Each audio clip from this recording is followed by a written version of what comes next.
Okay, now we begin Cummins maintenance.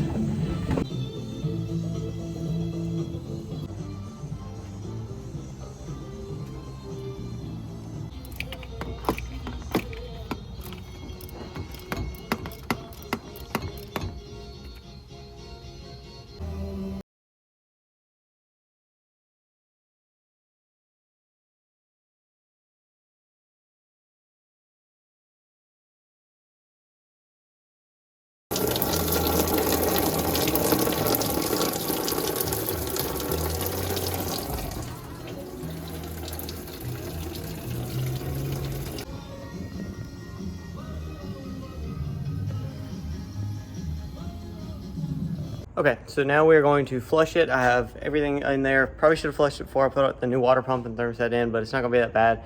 I did flush majority of it. I just wanna make sure I got everything out. So what we're gonna do is have distilled water in the truck. We're gonna go ahead and run it and make sure everything can get out of there.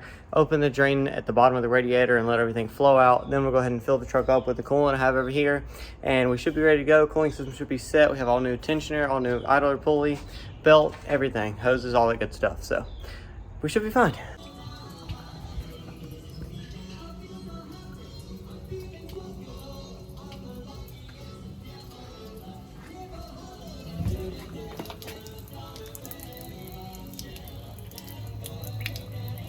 We are flushed. Now we're gonna add coolant. I'm using the Peak Final Charge. I've used this in every diesel I've ever owned. I haven't had a problem with it. I don't like the Ford Gold coolant just because I don't know, I just don't like it. So I've always used this stuff. It's never had a problem for me. You guys may disagree with that highly, and that's perfectly fine. But for this truck and my trucks, I'm putting this in there because it has no weird glycol additives or any of that bull crap in there. It is really good. Like I said, I've never had a problem with it. A lot of the 18-wheeler people run it. They don't have a problem with it. So it's really good coolant. If you guys are looking for an alternative to a coolant that you don't like, the factory coolant, like this Go5 for this, or the Ford Gold or something, or I don't know, I don't really not familiar with Duramax's, but if you just want alternative coolant, this right here, it's really good. Good stuff. It comes pre-diluted or full strength, however you want to do it. We're gonna go ahead and put it in the truck now, let it do its heat cycle, cut the heat on so we get it flowing through the heater core and all that good stuff. We are adding it right now. I'm gonna go ahead and get at least 2 gallons in here so that way it doesn't run dry and it can begin to start the bleeding process. It's gonna take forever because diesels don't build heat at idle, but that's perfectly fine. We have time and we'll take our time with it and we'll make it right. This stuff is red in color if that matters to you guys also. Kind of cool, kind of not if you don't like red, but it's all right. It's going in right now. And if you guys do not think this is a good coolant or you have a good reason for why I shouldn't be running it, or you do have a good, I don't know, review about it yourself, please let me know in the comment below. I'm curious to see what you guys think about it.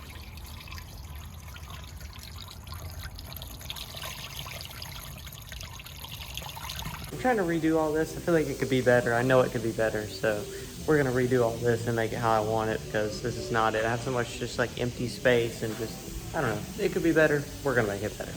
Okay, once we get these things painted black, it's pretty good. It's pretty good, I'll admit. I do wish I could stain everything and do like a dark brown with like the black accent. That is gold, that is gold. So you get a garage, you get a workspace dedicated to the RC stuff, like a facility, do all the 3D printing, so you get like 12 printers running and all that stuff. It'll soon, it'll be great. But for now, I'm gonna show you this. It looks really good, I actually like it. Gives me more options, more room to do stuff. Now I gotta figure out what to do with these guys so I don't really waste them, which we won't, we'll make good use of them. Here it is right here. No, it's not much. This wall definitely, yes, needs to be painted and will be painted, but for now, just kind of get an idea. This is what it's gonna look like. It's gonna have all of the Auto Haus products on these 3. I gotta put one more down there and I just think it's gonna be great. Great, it is so good.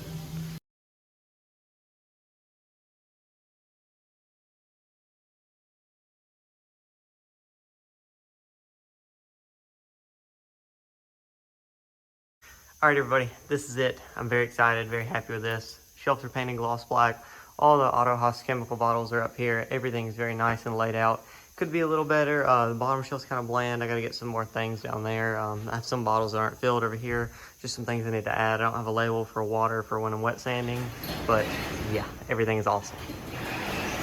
So right now, tonight, we are gonna tackle undercoating of the bottom of the truck. Now it doesn't have any rust per se, like holes or anything, but it just has like some surface rust everywhere. That means what's to expect on like these panels right here, just some dirt and surface rust everywhere. So we're basically, the truck's pretty clean overall for the most part. So what we're gonna do is just go through and just all this stuff, like for example right here of this bolt, and just kind of where the two metals meet and everything, where it was part numbers put on. We're just going to coat all of this in a nice gloss black and go ahead and get everything out of the way. And now the reason I want to do this is just to help, like I said, protect the truck. It has no rust now, so I don't want any rust in the future.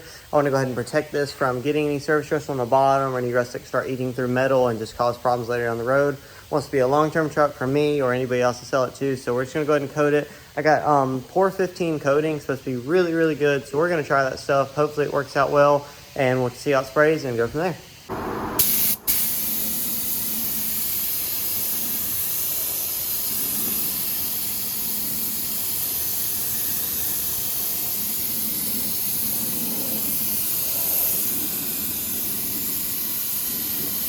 You guys may not be able to see the best, but what you can see is that we got the frame coated with the Pour 15 rust preventative stuff all the way down the side. The reason I did the side right here is because this stuff has like a gloss look to it. And so what I wanted is that if you look from the side of the truck, you'll see the gloss and it'll look better. And then for the other stuff right here where I couldn't get, I did start here, but then I stopped because I noticed I was running out of this stuff. So just did the outside and like all the stuff that you can see. And what I'm going to do is go buy some undercoating and coat all this stuff of undercoating. I just feel like it'll work better and it'll be better because you don't necessarily see this, and that way if anything gets up here, it'll just be coated. Like I said, there's really nothing wrong with it. It's like all perfectly fine. If y'all were curious what I'm using this Pour 15 rust preventative permanent coating in gloss black. Part number is 45004. So this stuff I'm using right here, you can paint to over the rust if you have it. Apparently seals rust, no need to remove, lead free, all that good stuff. But I got it mainly because it's a rust preventative and it has like some rubberized texture to it, so it'll help prevent like the rust from starting or anything, supposedly, hopefully. That's my hope with it, so hopefully this works out good. I'm done with the truck for the night. I'm gonna go get some undercoating tomorrow and finish all that up and go from there. Okay, so I wanted to note this real quick. We are putting glass sealant on the truck right now. We have wiped it with lacquer thinner just because there's a little bit of overspray on some of the parts over here. And once we wiped it with lacquer thinner, we proceeded to go over it with a microfiber pad and some compound. Then after we did that, we wiped the whole thing with glass cleaner. Then we're going to apply this coating. You see I have it on here. It's waiting to haze over, and then I'm going to wipe it off. And if it doesn't all come off, a little trick I like to add in here. Like see right here, it's just not wiping off. Even if you flip the rag over and stuff, it's just really hard to come off. Take some glass cleaner and spray back over the top of this, just like this. I'm almost out, but if you do that right there, and then when you go to wipe it again, everything comes off, and it just makes it so much better, and the coating still stays. A little bit of streak, and I haven't cleaned the inside of the window yet, so that's probably where some of this is coming from. But it just helps so much better, and it doesn't diminish the coating in any that I've noticed or affect the ability. Just a little trick I like to note there and tell you guys about. All right, I've never washed the Cummins before. We've owned this truck probably about a little over a month now. I've never washed it. Yeah, not like me at all. This side of the truck is freaking phenomenal. The gloss, the ceramic on there, it's just, it's pristine, it's great. I love it. It looks phenomenal. Love the paint. But we're gonna wash this bad girl because me and Kyle have started another business adventure. We bought a car from the auction and we're gonna start doing this regularly. I'm gonna start flipping these things, kind of like I've been doing with the trucks and everything, cars, and just this and that and here and there. But me and Kyle are gonna do what we've been talking about for a while. Finally pulled the trigger. We bought a surprise car. Going to pick it up in the morning, so we're watching this girl right here. Hook the trailer up in a little bit, and we're gonna get this car. But I just had to show you guys the gloss and just that I was actually washing the truck. It's not like me. I usually wash my stuff like once a week. Yeah. Wow. The wheels surprisingly came pretty clean. They're definitely not the best. I can tell the tires haven't been cleaned regularly, so they're kind of like brown stained. We'll try to clean that up a little better. It's a better cleaner, but for the most part, the wheels came decently clean. Still got to get replace the skull with like something else. If I keep these wheels, I did put them up for sale just because I want 20s. These are 18s. Tires and stuff are like brand new. There's nothing wrong with them, but I just want 20s. So nothing like no 20 by 14s or nothing. I just want like 20 by 12s or like 20 by 10 and a half. Just something to, give it a bigger stance. I think it'll look better. All right, our first auction car is loaded up. Beamer's just chilling. It's freaking hot, dude. It's 65 degrees. Anyway, auction car's loaded up. It's a little worse than we thought. It has PS4s on the back though, so that's freaking awesome. But we're gonna head back with it. We're getting 16.5 on the way here with no car on the trailer, and then we got a car on the trailer. So let's see what we get. This dude loves the back window. Beamer, what are you doing? Do you like your back window? You big seat back there? Look at you. You're like a freaking bachelor pad back there, man. Look at you. Oh my goodness. Yep, I love you too.